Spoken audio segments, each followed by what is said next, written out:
ছেলে, তোমরা সকলে প্রস্তুত থাকবে।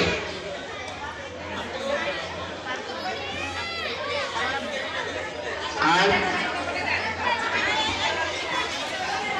হ্যাঁ, যারা মিসের কাছে যাবে সবাই দৌড় দিয়ে চলে যায়, ঠিক আছে? আগে চকলেট নিয়ে মিসের কাছে দৌড় দিবে।